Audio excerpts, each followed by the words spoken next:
کہ آج ہم جو بخاری شریف کی آخری حدیث کے درس کا اتنا اہتمام کرتے ہیں، اس کی کچھ تو خوبی ہوگی۔ یوں تو نبی پاک صلی اللہ علیہ وسلم کا ہر کلمہ اور آپ کی گفتگو یہ بہت ہی زیادہ متبرک ہے۔ آپ کی زبان مبارک سے نکلا ہوا کلمہ کبھی جھوٹا نہیں ہو سکتا، غلط نہیں ہو سکتا۔ اللہ کے نبی صلی اللہ علیہ وسلم کی جو حدیث ہے، امام بخاری رحمۃ اللہ علیہ نے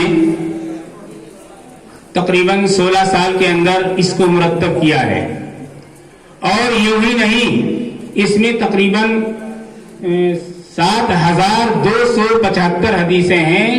اگر مقررات کو نکال دیا جائے تو 4000 حدیثیں اس کے اندر موجود ہیں۔ امام بخاری رحمۃ اللہ علیہ نے اس حدیث کو جو اتنے سالوں کے اندر مرتب کیا ہے، وہ یوں ہی نہیں کیا ہے۔ جب بھی کوئی حدیث آپ لکھتے تھے تو آپ پہلے غسل فرماتے تھے، 2 رکعت نفل پڑھتے تھے، اور اس کے بعد اس حدیث کو لکھتے تھے۔ حافظہ اتنا زیادہ قوی تھا کہ اپنے وقت کے جو محدثین تھے، علماء یہاں تشریف فرما ہے، جو طلبہ پڑھ رہے ہیں، فارغ ہو رہے ہیں، ان کو یہ معلوم ہے کہ اسماء الرجال، یعنی جن کے ذریعے سے ہم تک یہ حدیث پہنچی ہے، راوی در راوی، ان کے سلسلے میں عموماً لوگوں کو عبور نہیں ہوتا ہے۔ لیکن امام بخاری رحمۃ اللہ علیہ اپنے استاذ کے ہاں، جن کا نام شاید داخلی رحمۃ اللہ علیہ ہے، جب وہ کسی کتاب، کسی حدیث کو اپنے طلبہ کے سامنے جب بیان فرماتے تھے تو امام بخاری رحمۃ اللہ علیہ اس کو سنتے تھے۔ قوت حافظہ اتنا قوی تھا کہ سن کر کے اس کو یاد کر لیتے تھے۔ دوسرے طلبہ قلم دوات لے کر کے لکھتے تھے۔ اس زمانے کے اندر آج کی طرح سے قلم اور فاؤنٹن پین نہیں تھا، قلم دوات لے کر کے لکھتے تھے، لیکن امام بخاری رحمۃ اللہ علیہ نے قلم دوات لے کر کے نہیں لکھا۔ جس وقت جو ہے اساتذہ ان کو درس دیتے تھے، ان کے ایک استاذ نے جب روایت کو بیان کیا تو امام بخاری رحمۃ اللہ علیہ نے کہا کہ حضرت، میرے خیال سے یہ روایت اس طرح نہیں بلکہ اس طرح سے ہے۔ اس کے اندر ایک راوی کو ان کے استاد نے چھوڑ دیا تھا۔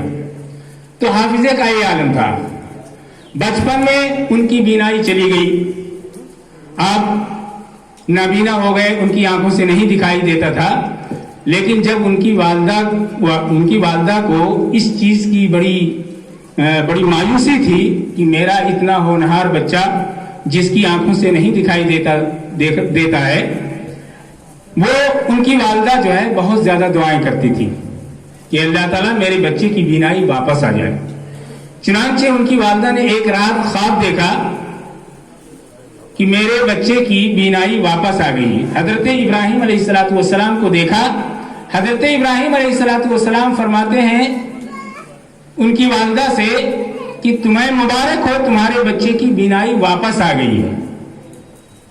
چنانچہ جب آپ صبح کو اٹھتی ہیں تو دیکھتی ہیں کہ ان کے بچے کی بینائی واپس آ جاتی ہے۔ تو یہ کتنی بڑی بات ہے۔ اور ویسے بھی آپ کو معلوم ہے کہ والدین کی دعا جو ہوتی ہے وہ رد نہیں ہوتی ہے۔ والدین جب دعا کرتے ہیں تو ان بچوں کے لیے وہ دعا مقبول ہوتی ہے، اللہ کے ہاں سے رد ہو کر کے نہیں آتی ہے۔ چنانچہ ان کی بینائی واپس آ گئی۔ اور امام بخاری رحمۃ اللہ علیہ اپنے وقت کے بہت بڑے پائے کے عالم گزرے۔ اصح الکتب بعد کتاب اللہ، انہوں نے جو بخاری شریف لکھی، اس کے علاوہ بہت ساری کتابیں ہیں۔ صحاح ستہ جو 6 صحیح حدیثیں کہلاتی ہیں، جس میں امام بخاری شریف، مسلم شریف، ترمذی شریف، ابو داؤد شریف، ابن ماجہ شریف، نسائی شریف، ان کتابوں کو صحاح ستہ کہا جاتا ہے۔ اس کے علاوہ بھی بہت ساری حدیثیں ہیں، لیکن اس کے اندر امام بخاری رحمۃ اللہ علیہ نے جو بخاری شریف لکھی ہے، اس کتاب کی سب سے زیادہ اہمیت ہے۔